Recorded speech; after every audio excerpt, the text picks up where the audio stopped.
Doctors day సందర్భంగా డాక్టర్లందరికీ శుభాకాంక్షలు చెప్తున్నాను. ఈరోజు ప్రజారోగ్య వేదిక ఆధ్వర్యంలో అనంతపురం జిల్లాలో ఉంటున్న ఇద్దరు ముఖ్యులైన డాక్టర్లు, అదేవిధంగా ప్రజలకు సేవ అందిస్తున్న డాక్టర్లకు ఈరోజు ప్రజారోగ్య వేదిక వాళ్ళకి అభినందనలు ఏర్పాటు చేసింది. మనం సూపర్ స్పెషాలిటీ హాస్పిటల్లో చూస్తున్నాం. సూపర్ స్పెషాలిటీ హాస్పిటల్ అనేది ప్రజల పోరాటంతో వచ్చిన ఆసుపత్రి. నిజానికి మనకు ఏఎంఎస్ లాంటి ఒక సంస్థను ఇస్తాము అని చెప్పి విభజన చట్టంలో చెప్పిన తర్వాత ఆ మాట తప్పిన తర్వాత ప్రజల ఒత్తిడిని భరించలేక ఈ సూపర్ స్పెషాలిటీ హాస్పిటల్ను ఇక్కడ ప్రభుత్వం మంజూరు చేసింది. ఆ సూపర్ స్పెషాలిటీ హాస్పిటల్లో ఉంటున్న కార్డియాలజీ డిపార్ట్మెంట్లో చాలా అంకిత భావంతో పేద ప్రజలకు సేవలు అందిస్తున్న డాక్టర్ సుభాష్ చంద్రబోస్ కార్డియాలజిస్టు ఉన్నారు. ఆయన్ను ఈరోజు ప్రజారోగ్య వేదిక అభినందిస్తున్నది. ఆయన సేవలకు ఆ హాస్పిటల్కు సేకరించి ఆపరేషన్లు అవి చేస్తున్నారు. సూపర్ స్పెషాలిటీ హాస్పిటల్లో కార్డియాలజీ డిపార్ట్మెంట్కు అవసరమైన రిసోర్సెస్ బడ్జెట్ను వెంటనే ఇవ్వాల్సిన అవసరం ఈరోజు కొత్త ప్రభుత్వం మీద ఉంది. అదేవిధంగా ప్రజాప్రతినిధుల మీద కూడా ఉంది. అట్లాగే ఈరోజు medical college, Anantapuram medical college ఉంది. అనంతపురం మెడికల్ కాలేజీ కూడా ప్రజా ఉద్యమాల ఫలితం ఒక మాటలో చెప్పాలంటే, ఎందుకంటే ఆ రోజు అనంతపురంలో ప్రైవేట్ మెడికల్ కాలేజ్ పెట్టాలని చెప్పి చూశారు. కానీ ప్రజలు ఒత్తిడి చేయటం వల్ల ప్రజలే ఒక ట్రస్ట్గా ఏర్పడి పెద్ద ఎత్తున నిధులు సేకరించిన తర్వాత ప్రభుత్వం దిగి వచ్చి ఇక్కడ మెడికల్ కాలేజీని ఏర్పాటు చేసింది. ఆ మెడికల్ కాలేజీ ప్రిన్సిపల్గా ఈరోజు డాక్టర్ మాణిక్రావు గారు ఉన్నారు. ఆయన ఒక అడ్మినిస్ట్రేటర్గా, ఒక అకాడమిషియన్గా, అదేవిధంగా ఒక సామాజిక భావాలు ఉన్న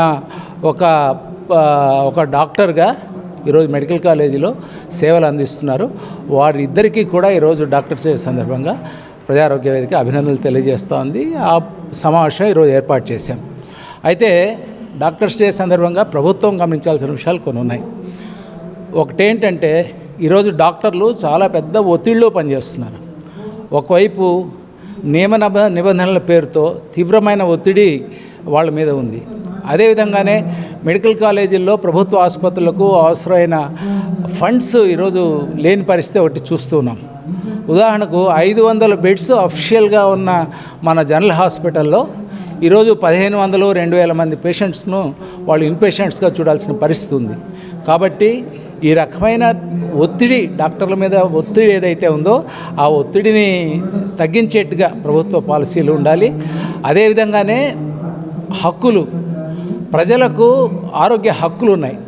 ఆ ఆరోగ్య హక్కుల కోసం ఈరోజు ఒక చట్టం మన ఆంధ్రప్రదేశ్లో అవసరం ఉంది. ప్రజలకు అవసరమైన ఆరోగ్య హక్కుల కోసం చట్టం చేయాలి అని చెప్పి ప్రజారోగ్య వేదిక లాంటి అనేక ఉద్యమాలు, సంఘాలు ప్రభుత్వాలు డిమాండ్ చేస్తున్నాయి. నిజానికి ప్రజారోగ్య వేదిక ఒక నమూనా చట్టాన్ని తయారు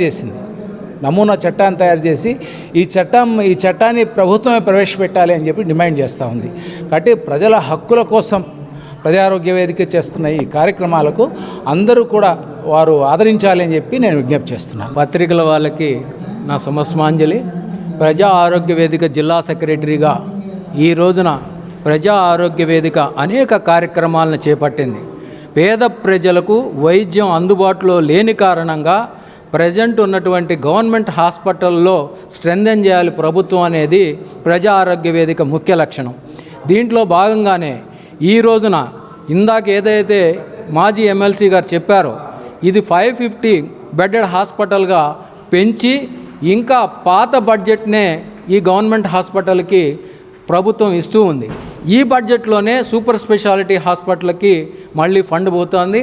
దాంట్లోనే ఫార్మాకి సంబంధించినటువంటి మెడిసిన్స్ అన్నీ కూడా ఇక్కడి నుంచి ఈ హాస్పిటల్ బడ్జెట్లో నుంచే ఉంటుంది. ప్రజా ఆరోగ్య వేదిక ప్రత్యేకంగా సూపర్ స్పెషాలిటీ హాస్పిటల్కి బడ్జెట్ కేటాయించాలని, అనంతపురంలో ఉన్నటువంటి సూపర్ స్పెషాలిటీ హాస్పిటల్లో ఇంకా డాక్టర్స్ కొరత ఉంది, అది పూర్తి చేయాలని, ఇంకా మెడిసిన్స్ చాలా అందుబాటులో లేవు మా సర్వేలో తేలినటువంటి అంశం, అది కూడా వెంటనే ప్రభుత్వం చర్యలు తీసుకోవాలని చెప్పి ప్రజా ఆరోగ్య వేదికగా మేము కోరుతున్నాం.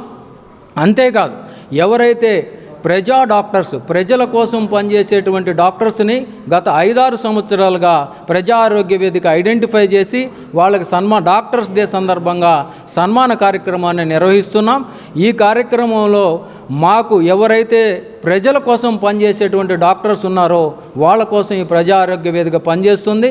సపరేట్ బడ్జెట్ కావాలని జిల్లా కలెక్టర్ గారికి, అలానే ఇక్కడ ఉన్నటువంటి ఎమ్మెల్యేలకు మా వంతు రిప్రజెంటేషను ఇవ్వటం జరిగింది. ఎలక్షన్ ముందే మేము ఒక ఎజెండా రౌండ్ టేబుల్ సమావేశాన్ని ఏర్పాటు చేసి ఈ అనంతపురం జిల్లాలో పోటీ చేసేటువంటి ఎమ్మెల్యేలు ఖచ్చితంగా అనంతపురంలో జిల్లాలో పోటీ చేసేటువంటి ఎమ్మెల్యేలను మేము ఒకటే అడిగాం. ప్రజా ఆరోగ్య వేదిక ఒక చట్టాన్ని తీసుకొస్తుంది. ఈ చట్టాన్ని అసెంబ్లీలో అమలుపరిచి పేద ప్రజలకు వైద్యాన్ని ఉచితంగా అందించాలని చెప్పి ప్రజా ఆరోగ్య వేదిక వాళ్ళ ముందు ఉంచడం జరిగింది. ఎవరైతే ఈ రోజున ఇక్కడ అనంతపురం జిల్లాలో ఎమ్మెల్యేగా గెలిచి ఉన్నారో ఆ ఎమ్మెల్యే గారు ఆ మీటింగ్, ఆ రౌండ్ టేబుల్ సమావేశానికి హాజరు కావడం జరిగింది. మేము దీన్ని అమలు చేస్తామని చెప్పడం కూడా అడిగింది. ఆ రకమైనటువంటి ఒత్తిడిని కూడా మేము ప్రభుత్వం వైపు నుంచి పెట్టదలుచుకున్నాం. ఈ రకంగా అటు అడ్మినిస్ట్రేటివ్ సైడు, ఇటు మా వంతు కృషిగా మేము కూడా ఈ కార్యక్రమాలను ముందుకు తీసుకెళ్లాలని, అలానే మీడియా మిత్రులు, ప్రజలు, అనంతపురం జిల్లాలో ఉన్నటువంటి అన్ని ప్రజా సంఘాలు, వైద్య రంగంలో పనిచేసేటువంటి సంఘాలన్నీ కూడా మాతో కలిసి రావాలని చెప్పి మేము కోరుతూ ఉన్నాం.